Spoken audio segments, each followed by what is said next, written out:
آج سے لگ بھگ 60 برس قبل جولائی کے مہینے میں پاکستان کی ایک فوجی عدالت سے بغاوت اور غداری کے الزامات کے تحت سنائی جانے والی سزائے موت کے فیصلے پر عمل درآمد ہوا تھا۔ سزائے موت پانے والے 7 افراد میں سے ایک نوجوان شخص کی میت جب اس کے بوڑھے والد کے پاس آخری دیدار کے لیے لائی گئی تو باپ نے بیٹے کی ڈھلکی ہوئی مونچھوں کو اپنی انگلیوں سے تاؤ دے کر اوپر کر دیا۔ پھانسی چڑھائے جانے والے نوجوان کے یہ بوڑھے والد بھی جیل میں بغاوت اور غداری کے الزامات کے تحت عمر قید کی سزا کاٹ رہے تھے۔ قیام پاکستان کے بعد سابق فوجی صدر ایوب خان کے دور میں ایک ہی دن میں 7 افراد کو پھانسی دینے کا یہ پہلا واقعہ تھا۔ ان میں سے 4 افراد کو حیدرآباد جیل جبکہ 3 کو سکھر جیل میں تختہ دار پر لٹکا دیا گیا تھا۔ مجموعی طور پر یہ 8 افراد کو ایک فوجی عدالت سے بغاوت اور ملک سے غداری کی سزا ہوئی تھی، لیکن چونکہ ان میں سے ایک شخص بوڑھا والد کی عمر سزا سنائے جانے کے وقت 85 سال سے زائد تھی، اس لیے ان کی سزائے موت کو عمر قید میں تبدیل کر دیا گیا تھا۔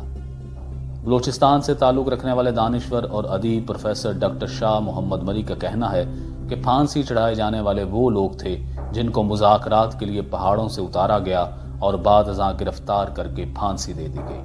پروفیسر ڈاکٹر شاہ مری کے مطابق اس بزرگ شخص نے پھانسی پانے والے افراد کی لاشوں کو جیل کے مرکزی دروازے سے حوالے کرتے وقت کہا تھا، لوگوں کو بتا دیں وہ ان کی موت پر ماتم نہ کریں بلکہ ایسی خوشی کا اظہار کریں کہ جیسے ان کی شادی ہوئی ہو۔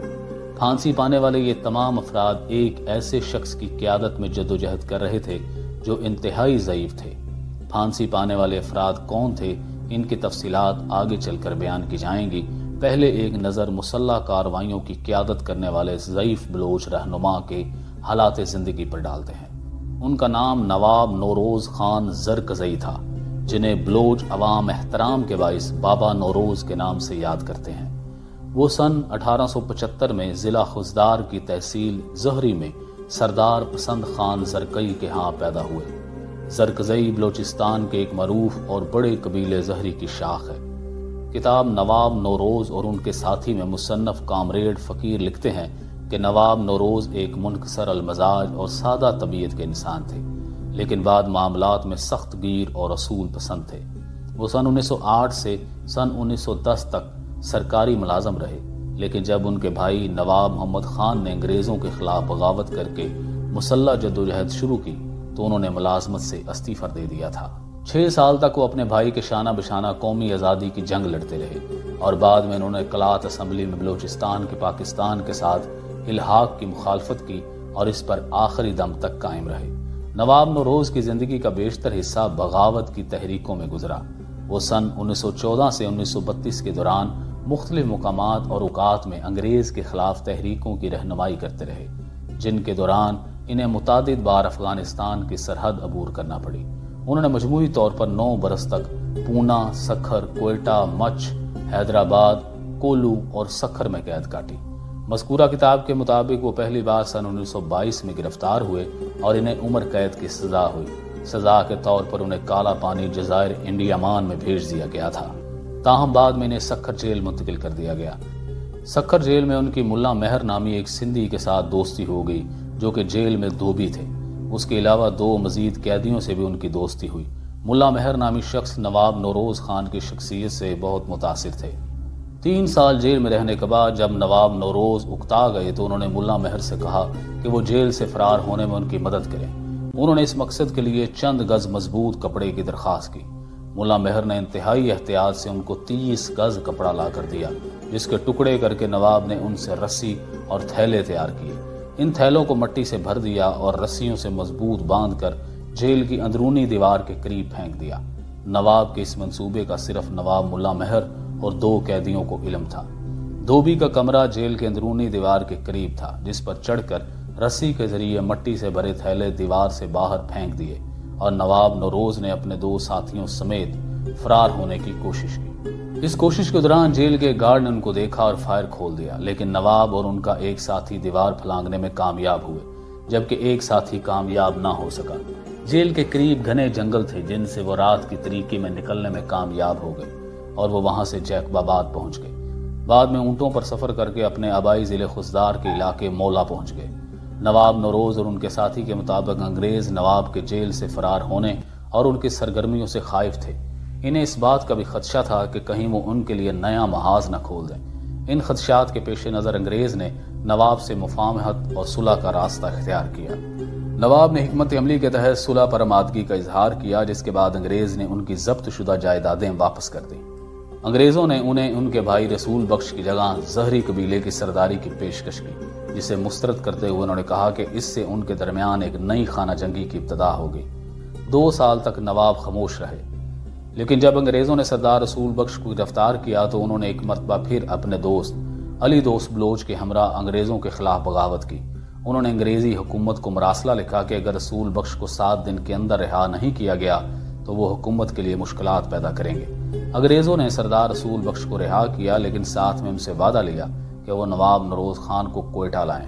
سردار رسول بخش جب نواب نوروز کو کوئٹہ لے جانے کی تیاری کرنے لگے تو انہوں نے اور ان کے ساتھیوں نے کوئٹہ جانے سے انکار کر دیا۔ انکار کے بعد انگریزوں نے نواب نوروز خان کے وارنٹ گرفتاری جاری کیے اور ایک مرتبہ پھر چھاپہ مار کارروائیاں شروع کی۔ قیام پاکستان سے قبل بلوچستان 2 حصوں پر مشتمل تھا۔ کوئٹہ، چاگی، بولان، سبی اور نصیر آباد کے علاوہ ڈیورنڈ لائن تک براہ راست انگریزوں کی عملداری میں تھے، جو کہ برٹش بلوچستان کہلاتے تھے۔ ان علاقوں کو انگریزوں نے خان آف کلات سے لیز پر حاصل کیا تھا، جبکہ باقی علاقے ریاست کلات کا حصہ تھے اور خان آف کلات کی عملداری میں تھے۔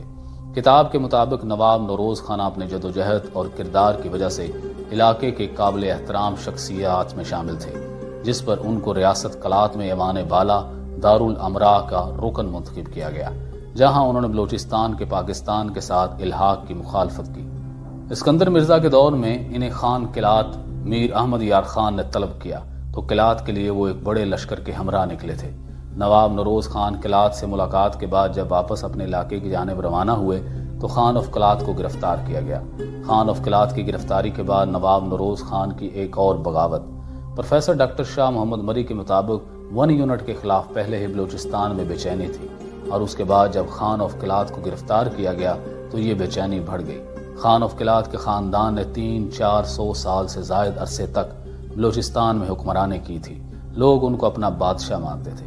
پروفیسر مری کا کہنا تھا کہ گرفتاری کے بعد خان آف کلات کو لاہور منتقل کیا گیا۔ اس وقت آمد و رفت کے ذرائع نہ ہونے کے برابر تھے، جس کی وجہ سے لاہور اتنا دور لگتا تھا جیسا کہ آج کل یہاں سے لندن۔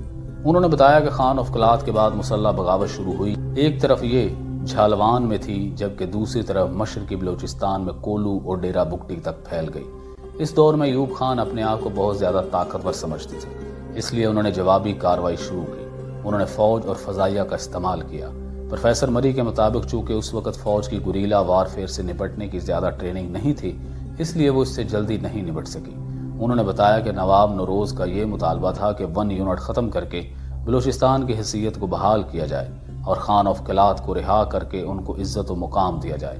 ڈاکٹر شاہ محمد نے بتایا کہ اس وقت یہاں جنگی اصول نہیں تھے، ایک وحشت طاری تھی، لیکن ہر قسم کی طاقت کے استعمال کے باوجود یہ لڑائی 1 سال تک چلتی رہی۔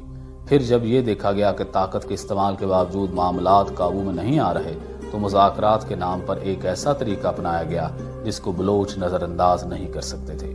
کتاب نوروز خان اور ان کے ساتھیوں میں لکھا ہے کہ بریگیڈیئر ریاض حسین، جو کہ اس وقت آپریشن کے کمانڈر تھے، مسائل کو مذاکرات کے ذریعے حل کرنے پر زور دیتے ہوئے وعدہ کیا کہ حکومت پاکستان کے ساتھ کامیاب مذاکرات اور سمجھوتے کے نتیجے میں سرابطہ لسبیلا ایک نئی ریاست تشکیل دے کر اسے نواب نوروز کے ماتحت کیا جائے گا اور ان کی حیثیت ایک بااختیار حاکم یعنی نواب آف مکران کے برابر ہوگی اور مقامی انتظامیہ اور دیگر ریاستی امور ان کے ماتحت ہوں گے۔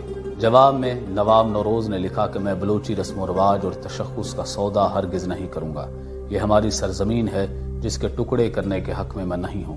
نوروز خان نے کہا کہ اگر حکومت مذاکرات کی خواہش مند ہے تو پہلے اپنی فوجیں واپس بلا لے، خان آف کلات کو فوری طور پر رہا کرے، حکومت کلات کی حاکمیت بحال کرے اور بلوچستان کے تمام گرفتار شدہ قیدیوں کو رہا کرے۔ ہتھیار ڈالنے کے لیے نواب نوروز کی شرط یہ تھی کہ اگر خان آف کلات خود آ کر کہیں تو پھر وہ ہتھیار ڈال دیں گے۔ کتاب کے مطابق جب مراد کی پیشکش کے باوجود نواب نوروز خان بات ماننے کے لیے تیار نہیں ہوئے تو ایک جرگہ نواب نوروز کے پاس بھیج دیا گیا اور جرگے کی گود میں قرآن کو بطور ضامن رکھ کر بھیجا گیا کہ وہ اس کی ضمانت پر پہاڑوں سے اتر جائیں۔ کتاب کے مطابق جب مسلح کارروائیاں کرنے والے نیچے آئے تو انہوں نے قرآن کو بوسہ دیا اور کہا کہ ہم اس کا صدقہ اتاریں گے مگر ہتھیار نہیں ڈالیں گے۔ سرکاری وفد ان کو مسلسل قرآن کا واسطہ دے کر یہ یقین دلاتا رہا کہ حکومت اپنے وعدے پر قائم ہے۔ ڈاکٹر شاہ مری نے کہا کہ نواب نوروز اور بلوچوں نے کہا کہ جب قرآن کو ضامن بنا رہے ہیں تو اس سے بڑھ کر کیا ضمانت ہوگی، اس لیے جب وہ نیچے آئے تو پھر حکومت اپنے وعدوں سے پھر گئی اور ان کو گرفتار کیا گیا۔ ڈاکٹر مری کے مطابق گرفتاری کے بعد انہیں ان اذیت خانوں میں منتقل کیا گیا جو کہ جاپانیوں کو ٹارچر کرنے کے لیے انگریزوں نے بنائے تھے۔ ڈاکٹر شاہ مری نے بتایا کہ گرفتاری کے بعد نواب نوروز خان سمیت دیگر بڑی تعداد میں لوگوں کو کوئٹہ کے کلی کیمپ میں منتقل کیا گیا۔ ان کا کہنا تھا کہ یہ چھوٹی سی جگہ ہے، لیکن اس وقت جب نواب نوروز خان کو لایا گیا تو اس میں 700 افراد کو رکھا گیا تھا۔ کتاب میں دعویٰ کیا گیا کہ مسلسل 8 ماہ تک کلی کیمپ میں ٹارچر کے بعد ان کو سینٹرل جیل مچھ منتقل کر دیا گیا۔ اگرچہ انہیں اپیل کا حق تھا، میر غوث بخش بزنجو نے معروف قانون دان A.K. بروہی کو وکیل کیا، لیکن مارشل لا حکام نے عام عدالتوں میں اپیل داخل نہیں ہونے دی۔ A.K. بروہی جب بے بس ہوئے تو انہوں نے مشورہ دیا کہ سزا یافتگان کے ورثاء خواتین کی جانب سے اپیل دائر کی جائے۔ انہوں نے نواب اور ساتھیوں سے مشورہ لیے بغیر مارشل لا حکام کے نام پر رحم کی اپیل دائر کی، لیکن جب نواب کو علم ہوا تو انہوں نے یہ کہہ کر انکار کر دیا کہ ہم اپنی خواتین کے ذریعے ہرگز رحم کی اپیل نہیں کریں گے۔ ملٹری کورٹ سے انہیں بڑی عمر کی وجہ سے عمر قید جبکہ بیٹے سمیت 7 دیگر ساتھیوں کو سزائے موت دی گئی اور تمام قیدیوں کو سکھر اور حیدرآباد جیل منتقل کیا گیا۔ اپنے بیٹے سمیت 7 افراد کے پھانسی کے 5 سال بعد نواب نوروز 25 دسمبر 1965 کو حیدرآباد جیل ہی میں وفات پا گئے۔ ڈاکٹر شاہ مری کے مطابق یوں نواب نوروز خان کی موت نے جیل سے آزادی دلائی۔ ڈاکٹر شاہ مری کہتے ہیں نواب نوروز کو حکام نے اس بات کی اجازت دی تھی کہ وہ لاشوں کے ہمراہ جیل کے گیٹ تک جائیں۔ شاہ مری نے ان بلوچ اور پشتون زعماء جو لاشوں کو لینے گئے تھے کہ یاداشتوں کا حوالہ دیتے ہوئے بتایا کہ وہ اطمینان، اعتماد اور فخر کے ساتھ جیل سے باہر آئے، ان کی چال میں کوئی کمزوری نہیں تھی۔ نواب نوروز اور ان کے ساتھی میں لکھا ہے کہ جب لاشوں کو باہر قطار میں رکھا گیا تو بلوچ عمائدین کے علاوہ سویلین اور فوجی حکام بھی موجود تھے۔ جیل سپریڈنٹن نواب نوروز خان کے پاس تعزیت کرنے آئے اور کہا کہ آپ کے بیٹے اور ساتھیوں کو پھانسی ہوئی ہے، تو نواب نوروز خان نے پھانسی پانے والے اپنے بیٹے کے مونچھوں کو اوپر کرتے ہوئے کہا کہ صرف بٹے خان نہیں بلکہ یہ سب میرے بیٹے ہیں، یہ مرے نہیں بلکہ ان کی شادی ہے، مرے وہ لوگ ہیں جنہوں نے قرآن مجید پر فیصلہ کرنے کے بعد ان کے ساتھ دھوکہ کیا۔ دسمبر 1965 کو حیدرآباد جیل میں وفات پانے کے بعد ان کی لاش کی بھی کلات میں پھانسی پانے والے 7 افراد کے ساتھ تدفین کی گئی۔ انہوں نے حیدرآباد جیل میں بھی معافی کی پیشکش کو مسترد کیا۔ نواب نوروز اور ان کے ساتھی نامی کتاب کے صفحہ نمبر 72 پر حیدرآباد جیل کے اس وقت کے سپریڈنٹن راشد سعید کے تاثرات درج ہیں۔ راشد سعید کے حوالے سے کتاب میں کہا گیا ہے کہ آخری دم تک یہ کہا گیا کہ تم معافی مانگ لو، ہم نہ صرف تمہاری سرداری اور جاگیرداری بحال کر دیں گے بلکہ تمہیں اور تمہارے بیٹوں کو آزاد کریں گے، مگر وہ بھی دھن کے پکے تھے۔ انہوں نے یہ پیشکش یہ کہہ کر رد کر دی کہ اگر میرے مولا کی طرف سے یہی لکھا ہے تو یہ مجھے منظور ہے۔ کتاب میں پھانسی پانے والے افراد کے قریبی رشتہ دار گوہر خان زرکزئی کے حوالے کہا گیا ہے کہ انہوں نے کوئٹہ سے متصل ضلع مستونگ کے ڈپٹی کمشنر نے یہ اطلاع دی کہ 15 جولائی کو ان افراد کو پھانسی کی سزا دی جائے گی۔ ڈپٹی کمشنر نے کہا کہ آپ لوگ لاشوں کو حیدرآباد ہی میں دفنا دیں کیونکہ یہاں ان کو لانے سے امن و امان کا مسئلہ ہوگا۔ گوہر خان زرکزئی کے مطابق ڈپٹی کمشنر کے اس اطلاع پر وہ حیدرآباد کے لیے روانہ ہوئے اور دوسرے افراد کے ہمراہ سیدھے جیل گئے۔ پھانسی کے بعد احتجاج کے خطرے کے پیش نظر لاشوں کو بلوچستان لے جانے کے لیے حوالے نہیں کیا جا رہا تھا، لیکن تالپور خاندان کے عمائدین کی مداخلت پر لاشوں کو حوالے کیا گیا۔ گوہر خان کے مطابق پھانسی کے بعد 7 افراد کی لاشوں کو لے کر ہم بلوچستان کی جانب روانہ ہوئے تو بلوچستان کے مختلف علاقوں میں لوگوں نے ان کا استقبال کیا۔ تدفین کے بعد ان افراد کو قلات لایا گیا جہاں شاہی قبرستان میں ان کی تدفین کی گئی۔ ان افراد کو قبروں پر طویل عرصے تک سیکیورٹی فورسز کا پہرا رہا۔